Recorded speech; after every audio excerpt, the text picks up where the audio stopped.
Acharya S. noted the similarities between Moses, the Hebrew lawgiver, Manu, the Indian legislator, Minos, the Cretan reformer, and Mises, who also had tablets of stone upon which laws were written. Allegations that Moses was just another fictional character cannot be supported by credible sources, just as other accusations revealed earlier.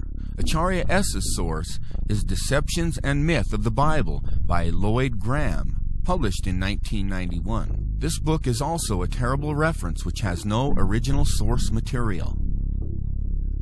It has been said that the Ten Commandments have been taken directly from the Egyptian Book of the Dead. All this proves is that the law of God is written on the souls of people. Throughout history, ancient civilizations have defined right and wrong, good and evil. Some have been very close to God's holy standard of truth, while others have been morally destitute and perverse. As the Apostle Paul wrote, "For when the Gentiles, which do not have the law, do by nature the things contained in the law, these, not having the law, are a law to themselves, which show the work of the law written in their hearts, their conscience also bearing witness, and their thoughts the meanwhile accusing or else excusing one another." In other words, we all have knowledge of God's universal and moral law. All humans have a common concept of what is morally right and morally wrong, such as murder, stealing, lying, and committing adultery.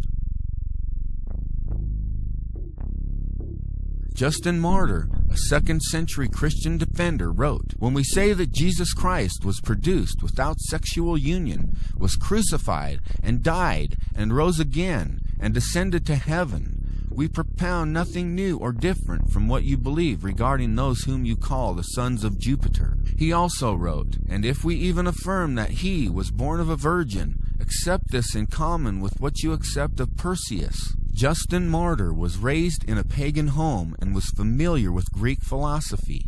All these passages suggest that Justin Martyr is simply attempting to convince skeptical pagan audiences by parallels that would be familiar and communicable to them. He was also attempting to convince the Roman emperor that Christian teachings and claims were not that different from other religions that enjoyed Rome's protection, while Christians were being persecuted and killed for their beliefs. J. Gresham Machen, a New Testament professor at Princeton Theological Seminary, stated, "When Justin Martyr refers to the birth of Perseus as a birth from or through a virgin, he is going beyond what the pagan sources contained." There seems to be no clear evidence that pagan sources used the word virgin as referring to mothers of heroes, mythical or historical, who were represented as being begotten by the gods. Justin Martyr also wrote, "From what has been already said, you can understand how the devils, in imitation of what was said by Moses, asserted that Proserpine, or Persephone, was the daughter of Jupiter, and instigated the people to set up an image of her under the name Cora, i.e., the maiden, or daughter, at the spring heads. For as we wrote above, Moses said, 'In the beginning God made the heaven and the earth was without form and unfurnished, and the Spirit of God moved upon the face of the waters.' In imitation, therefore, of what is here said of the Spirit of God moving on the waters, they said that Proserpine was the daughter of Jupiter. And in like manner also they craftily feigned that Minerva was the daughter of Jupiter, not by sexual union, but, knowing that God conceived and made the world by the Word, they say that Minerva is the first conception, which we consider to be very absurd, bringing forward the form of the conception in a female shape. And in like manner, the actions of those others who are called sons of Jupiter sufficiently condemn them." Justin did not argue that the demons or the devil copied Christian beliefs beforehand, but rather they copied the older Jewish beliefs. The simple fact that there are parallels between Jesus and other figures, including people in the Bible like Joseph, does not make either of them fictional.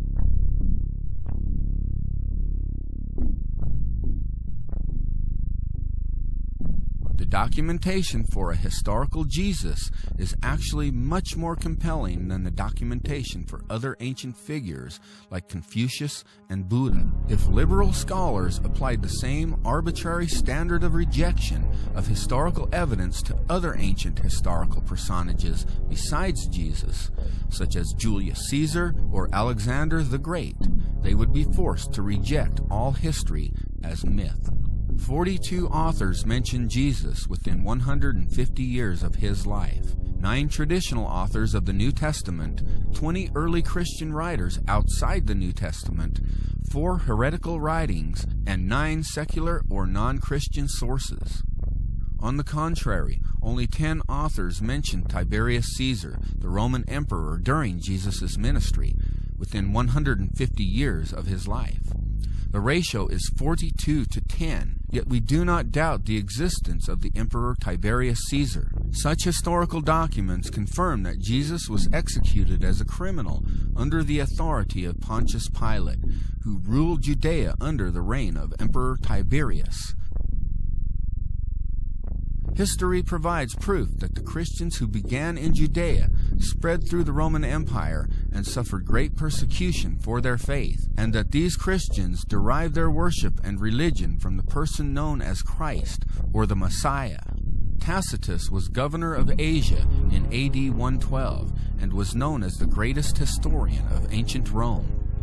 In his Annals of Imperial Rome, Tacitus wrote about Emperor Nero's persecution of the Christians. He says, "To suppress therefore the common rumor, Nero procured others to be accused, and inflicted exquisite punishments upon those people who were commonly known as Christians. They had their denomination from Christus, or Christ, who in the reign of Tiberius was put to death as a criminal by the procurator Pontius Pilate. This pernicious superstition, though checked for a while, broke out again, and spread, not only over Judea, the source of this evil, but reached the city of Rome also."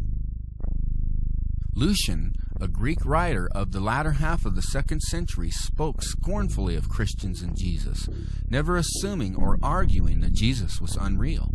Lucian said, "You see, these misguided creatures start with the general conviction that they are immortal for all time, which explains the contempt of death and voluntary self-devotion which are so common among them. And then it was impressed on them by their original lawgiver that they are all brothers from the moment that they were converted, and deny the gods of Greece, and worship the crucified sage, and live after his laws. All this they take quite on faith, with the result that they despise all worldly goods alike, regarding them merely as common property." Suetonius was the official historian during the reign of both Emperor Trajan and Adrian. Speaking of the Emperor Claudius, who ruled from 41 to 54 AD, he wrote, "He banished the Jews from Rome, who were continually making disturbances, Chrestus being their leader." The name Chrestus is another spelling for the name Christ, or Christus. This statement confirms the passage in the book of Acts chapter 18, verse 2, about the exiling of Jews from Rome during the reign of Claudius. Suetonius also recounts punishment by Nero was inflicted on the Christians, a class of men given to a new, mischievous superstition. Suetonius confirms that Christians were suffering and dying for their conviction that Jesus had really lived, died, and risen from the dead, a mischievous superstition. Pliny the Younger was governor of the Roman provinces of Pontus and Bithynia in AD 101 to 110. In a letter to the emperor, Pliny the Younger requested specific instructions about the interrogations of Christians whom he was persecuting. He said he made them curse Christ, which a genuine Christian cannot be induced to do. He continued, "They affirmed, however, that the whole of their guilt or their error was that they were in the habit of meeting on a certain fixed day before it was light, when they sang in alternate verse a hymn to Christ as to God, and bound themselves to a solemn oath, not to any wicked deeds, but never to commit any fraud, theft, adultery, never to falsify their word, not to deny a trust when they should be called upon to deliver it up."